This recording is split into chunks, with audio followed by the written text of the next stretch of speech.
I am. Just 1 second while I share the screen. So I'm going to show Open Broadcaster software, OBS Studio, which is a tool, open source tool that you can use to compose either for live streaming or for recording.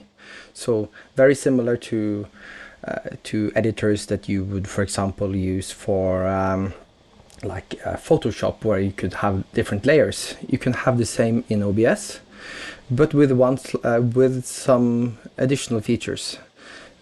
You may not only have still images, but you can have video feed, you can have audio feeds, and do add effects upon these, which I will show a bit now. So we will now go into Inception mode. So what happens now is that you will see OBS, and sorry for the infinity mirrors, but it's required for me to actually be able to show OBS at the same time that I'm actually using OBS. So and now I'm running OBS in studio mode. So that means that I can both see here on the right what I'm actually broadcasting, and at the same time I can see the next scene that I can put up. So I could change over to camera feed, for example. So if I go to a camera here, I can pick this up and I can preview what I'm going to send. Of course, if I actually switch this over in transition, that takes over the entire feed. So if we take a look at my setup, we can see that we have on my right screen, I have OBS set up for display and editing, and in the middle I can see you, and on my left hand side I can see a full screen preview. And I usually don't do this full screen preview, but there's a nice benefit to that, and because I can share that screen, doing a full screen share in Teams. So that's really the only way you can share, not just like your camera feed, but you can also share like the entire feed. So moving more into the actual controls here, we can see that there's something called virtual camera. So this is this sends out my feed to my virtual web camera, and this is what I'm usually using when every day I'm at the home office. I use OBS just to have my normal webcam set up, which adds a background and so on, which is very nice. So that's like my bread and butter. And yeah, so just moving a bit around. So I'm just going to take off my headset so I can't hear you now.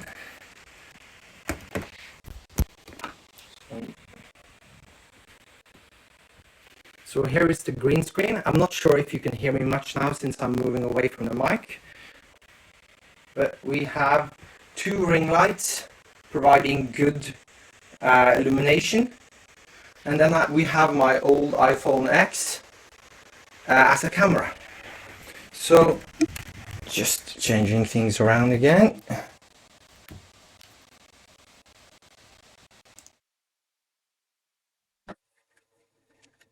So you can buy really expensive webcams, but if you can use your old phone, especially like old iPhones or a few generations back, the back camera is of fantastic quality.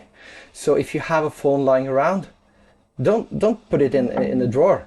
Put it up and use it as a webcam, and the quality is fantastic. One note there, you probably want to use this. You probably want to use it tethered, like having a cable, because you can do it in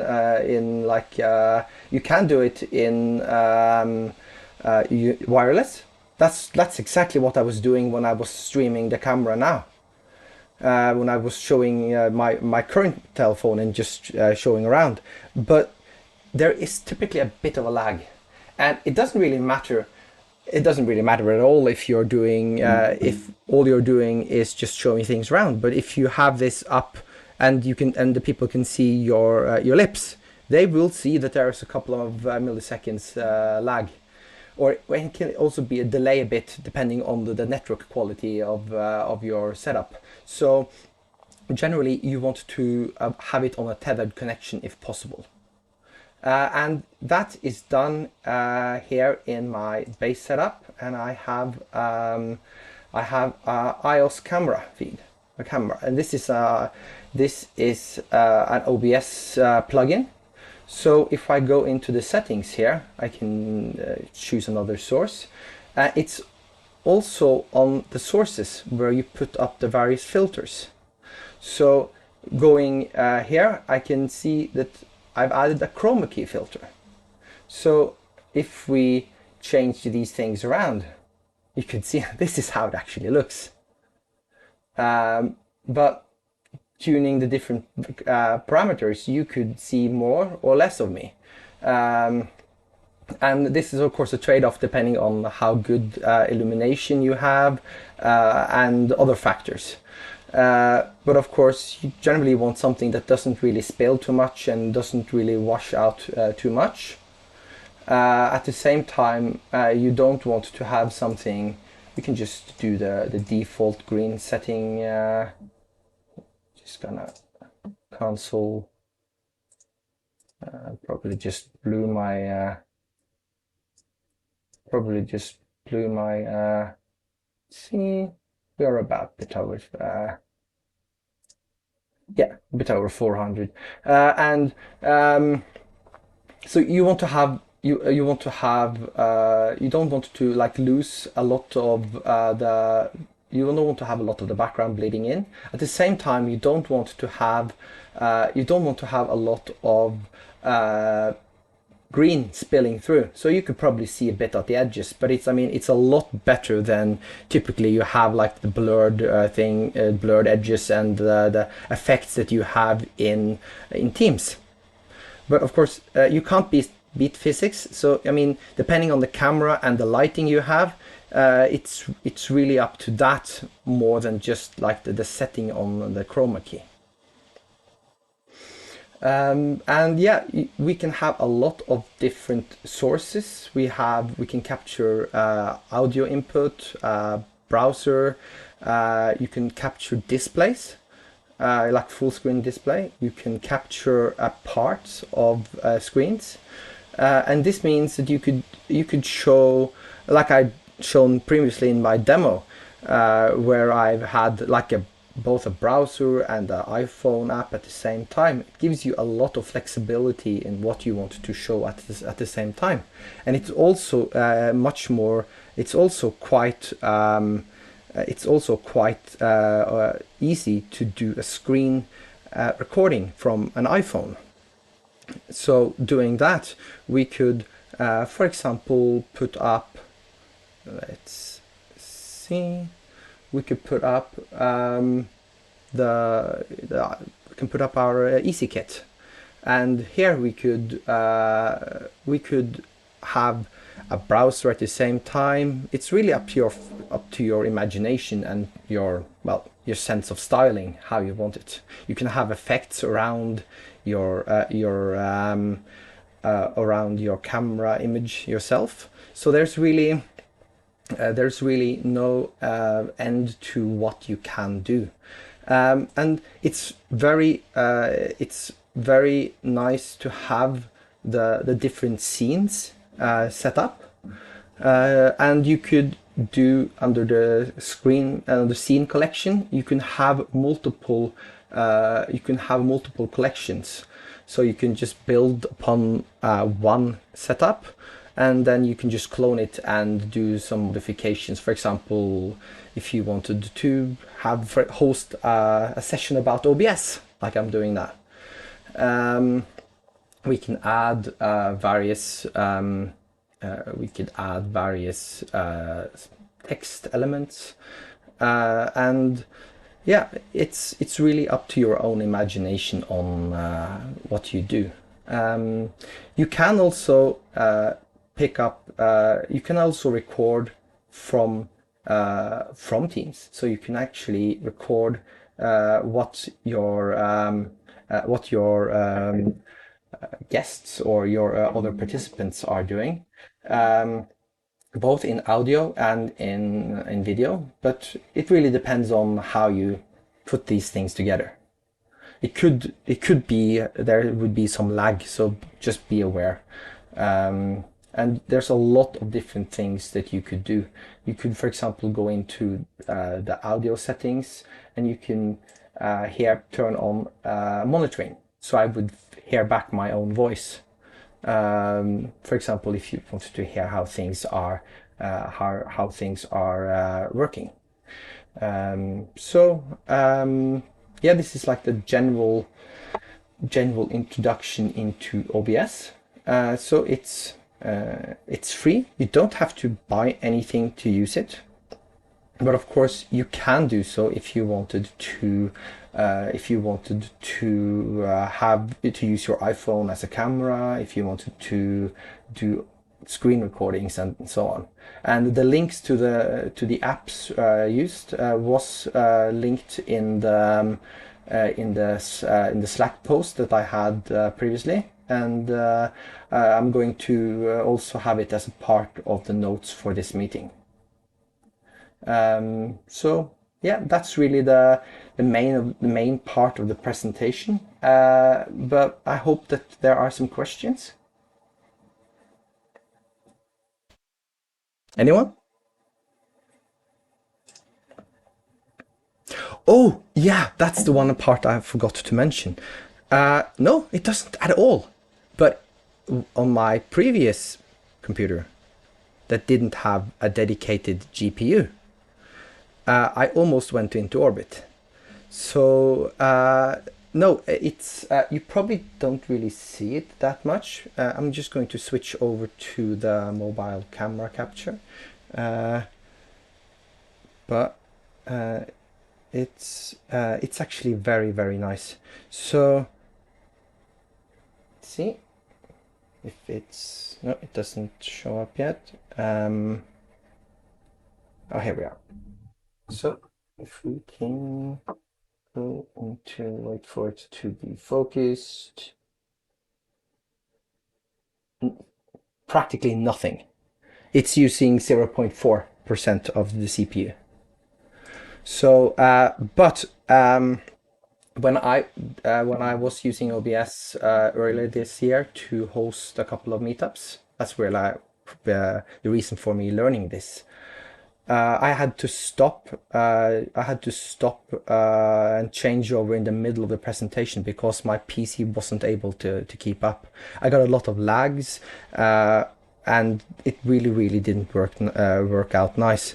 But of course, there's one important question, because I can't feel that. Do you pick up any lag from my connection now? Because I can't really see it on my end. I did see it the last time. I really felt it, but now I can't really see it. So of course there could be lags, but I'm not seeing it.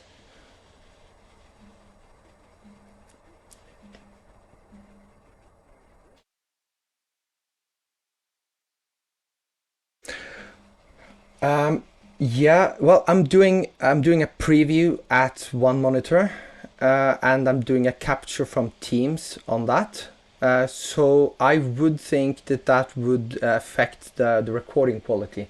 I could see if there is some sort of setting to change how the preview quality is.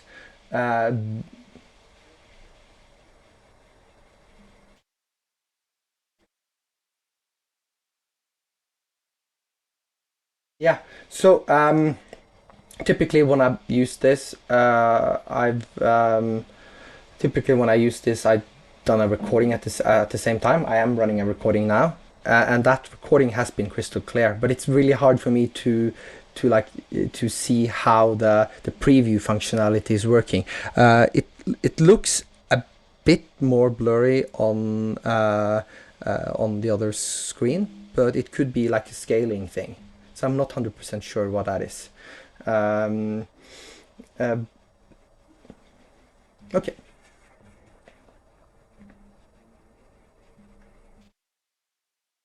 Yeah, nice.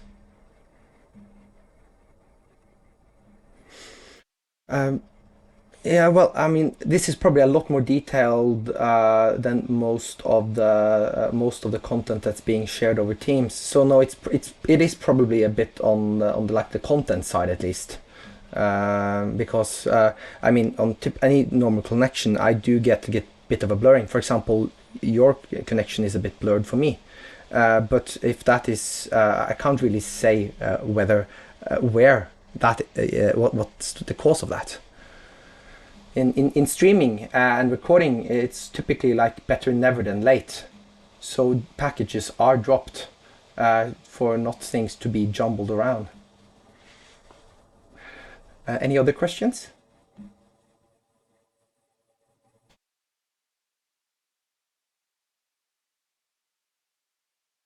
Yeah, it's this is one of the this is one of the normal Dell laptops now. So yeah, it's the GPU, it's the dedicated NVIDIA GPU that does this.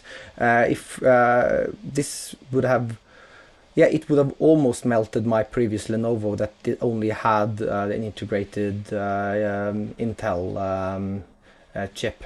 Oh yeah, other note on that part. You really want to pin OBS to use that dedicated screen card if you have it. If not, then you can have like black screens and things popping in and out because the GPUs are switching over. So that's a really important trick.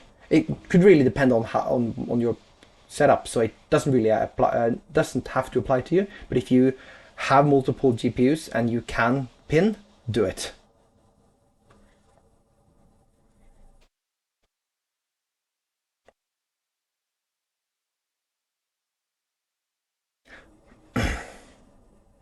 I use an app called it's called OBS.camera. Uh, it's a part of Link, but you can also use there's a standard called NDI. So there's a lot of apps out there that works really well, and some of them are free, some of them costs almost nothing, some of them cost a bit more. So it's really a bit up to what you want to accomplish, because they are a bit different in what they do and how they operate.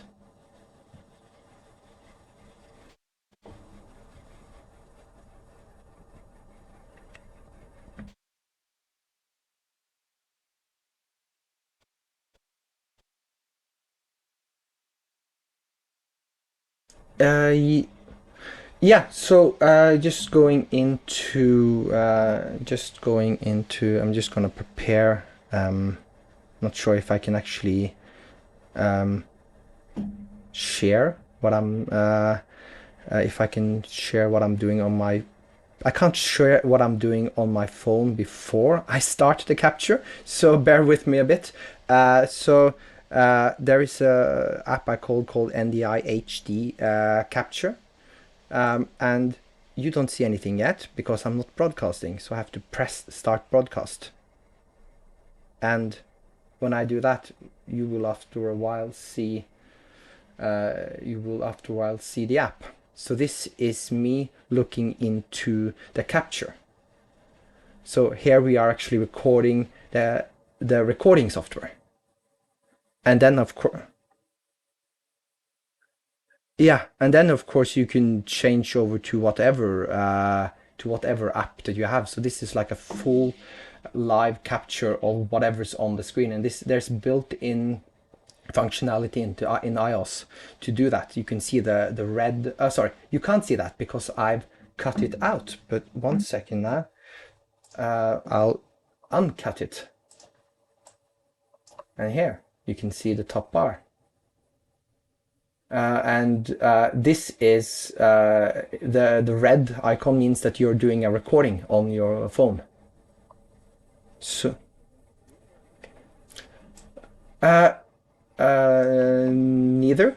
It's Wi-Fi. You can do it tethered. This is using the NDI standard.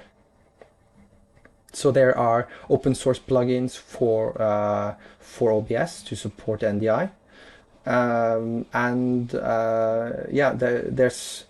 there's just released the support for NDI version 5. So it's a lot better now than it used to be, like just a month ago.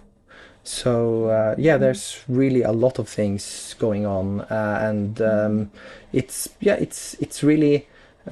really a cool tool to have in your toolbox.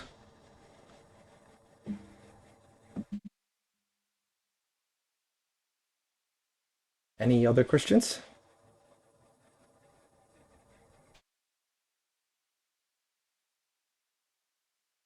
Yeah. Yeah, so I'm working together with Lars Andreas on the payment squad, and I'm being phased in as a tech lead there. So I'm working as a backend developer. So I'm a senior cloud developer, working on creating Easee Pay. So we are, we're having fun.